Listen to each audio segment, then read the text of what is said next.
This is my video to show you that this is not easy. This process of Ativan withdrawal is extremely painful. Sometimes physically more than mentally, sometimes mentally more than physically, and sometimes they're just equally as painful.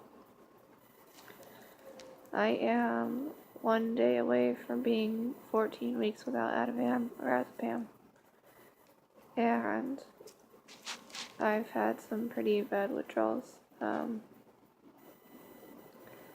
I ended up with a migraine that I was in screaming pain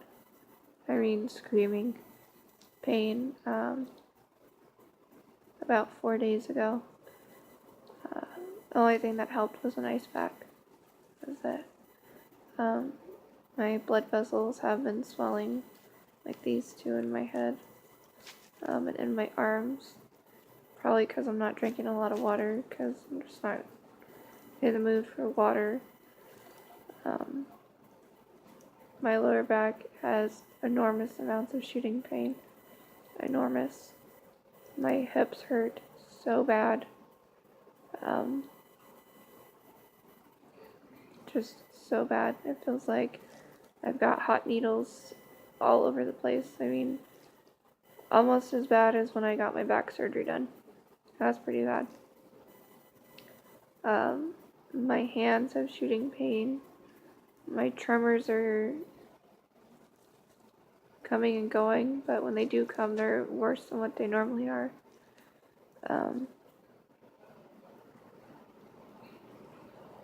My anxiety keeps having really bad waves.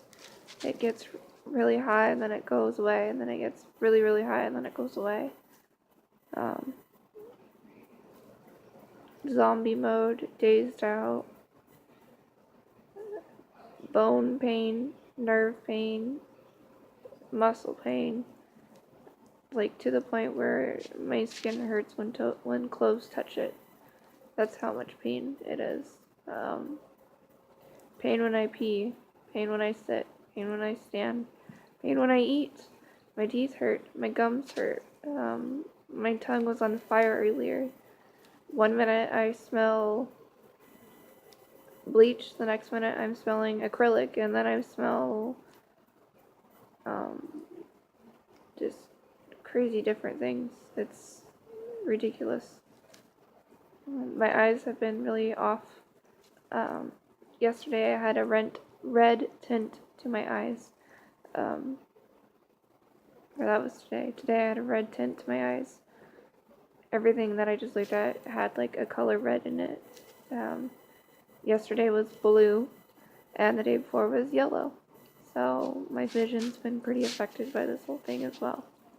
The floaters have been really bad. Tracers, floaters, whatever you want to refer them as, those have been bad. Enormous amounts of pressure in my head. But I had brain surgery, so I expected that to be worse than the normal person. Huge amounts of pressure in my eyes, especially in my nose. My biggest fear is just having a seizure. I've been doing so great not having one, and I just don't want this withdrawal to trigger one. I just want to not have any more seizures. It'd be nice. So, my face keeps getting tight on the left side. This side of my face hurts. Insomnia has been really bad, so I have such dark circles under my eyes. Sensitivity to light, sensitivity to sound, big time. I can only handle like 2 noises at once. I mean, like somebody talking and a car running, and that is it. That's all I can handle. I have my fur babies with me. Here's one. And the other ones are down at my feet. So they've all been comforting me. They know I don't feel good. But The pain's just been horrible. Nausea like no other. I thought for sure I was going to lose everything that I ate today, but I managed to keep it down. Meditation has helped me tremendously through this thing so far. I thought that it wouldn't be so bad, this withdrawal, because I've had pain. I've had very intense, long-term, very high pain. I mean, my back surgery, I couldn't see for almost 3 days when I woke up. The anesthesia took my eyesight from me temporarily. When I had my hysterectomy from the cancers, I thought that was bad pain. I thought the brain surgery was bad pain. But pain is different when it's localized to one place. Just when your back hurts, or when your head hurts, or when your stomach hurts. It is on an entirely different level when it is every part of your body hurting at the same time. So, I thought I was tough then. Holy shit, am I becoming tough now? And I refuse to back down and let Ativan win this. I will win and conquer it, and I will quit it, and I will never in my life touch a benzodiazepine again, and never in my life will I take a medication or have one administered to me in a hospital for any amount of reason without having prior knowledge of it. Never again. Never. Benzos will go on my list of do not give me no matter what medication. And hope for the best. I pray every day, multiple times a day, to not have a seizure. I hate them. I don't know anybody who likes them, so I hate them. And I sympathize with people that have them, because I didn't have seizures until brain surgery, and now all of a sudden, boom, I had them. So I sympathize with those who do have them. My support system's been amazing. My fiance's outstanding. The people that I live with are just amazing. I don't have support from either one of my parents. My mom and my dad. My dad abandoned me when I was a kid. When I was young, he took off, and my mom just recently found herself in a slippery slope and decided that she no longer wanted to be a part of my life. She can't really be there for me or support me when she can't even be there for herself. So she needs to find herself, and I understand that. It's been a hard pill to swallow, but it's not good for me to be around people that are in that wrong frame of mind, especially when I'm going through such a hard time myself. I don't need people in my life that are negative, that talk down to me and bring me down. So it's for the best. My siblings, my sister is off in her own world, which is fine. Kudos to her. She found love, and that's great. I don't talk to my brother. He's a very hot-headed, dramatic person, so we don't see eye to eye. We haven't talked in 2 years. And I thought that I had a best friend until about 5 days ago. Her boyfriend was being very controlling, and she called me in tears, and he said that he was the man of the house, and he laid down the law and all this stuff, and I just told him that I didn't agree with the way that he was treating her, talking to her, and which I knew it would backfire on me and she would not talk to me, but I stood my ground that, that's not how you treat somebody, whether you're a man or a woman. You don't have the power, you don't have the right to control somebody. That's not what it is. So my support system mainly consists of my grandpa, my fiance, and then my mother-in-law, and my fiance's siblings, and then my biggest reason for continuing and sticking through life and doing as much as I did and not giving up and not backing down and giving up is not an option is my son. My son is my everything. He's my light. He's my joy.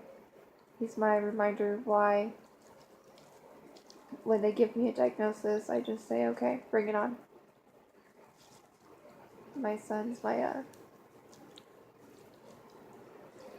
he's my everything. Like I said, I'm a heart transplant recipient, and my son is too. So he's strong, and he's learning to be stronger as the day goes by. He got his heart almost a year ago, and I got my heart 22 years ago. I'm coming up on my 22nd anniversary.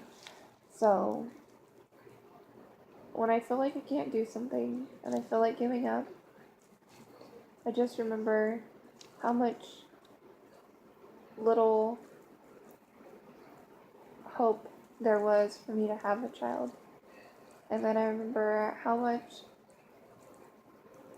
small of a chance there was for him to get a heart. He was a rare blood type, is a rare blood type, and the heart that he needed was bigger than his age group. So I think about those things, and I think about how blessed I am to have been able to have him, and how blessed we are to have gotten a second chance at life with him. Not only me, but I mean him too. That's two blessings right there.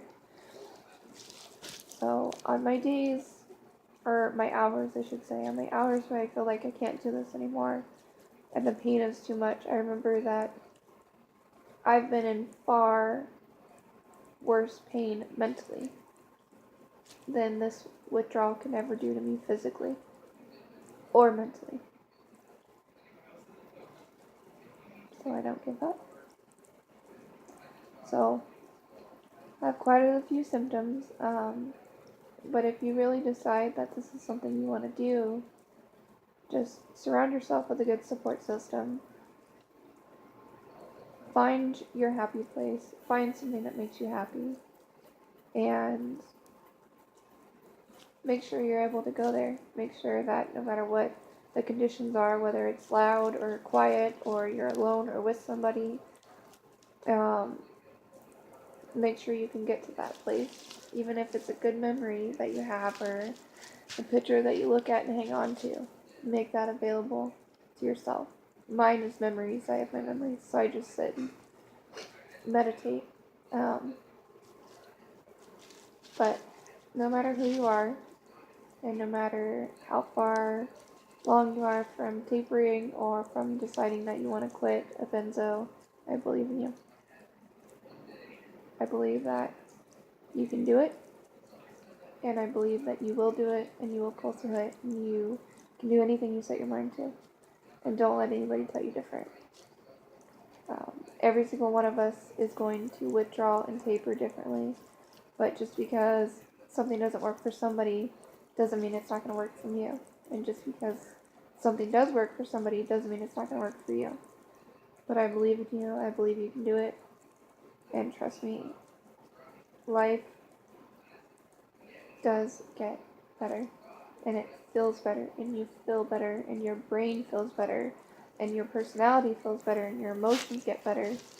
And it's like I told my fiance today, I've never felt so sick, but yet so good at the same time today. And I feel so sick from withdrawal, but at the same time, my body is thanking me for stopping it. So, Um, thanks for watching. Shout out to Miss Angela Peacock. I still watch her videos. Like I said, I've been showing them around to my support system because oh, the eye pressure and the eyes popping out of my head, man, I do get that one, let me tell you. So, shout out to everybody else who's making benzo withdrawal videos or benzo videos for any amount of reason to educate us. I do watch quite a few of them, and I rewatch them, so thank you guys for that. And I'll probably do an update every week or every 2 weeks. So, until then, take care, and God bless.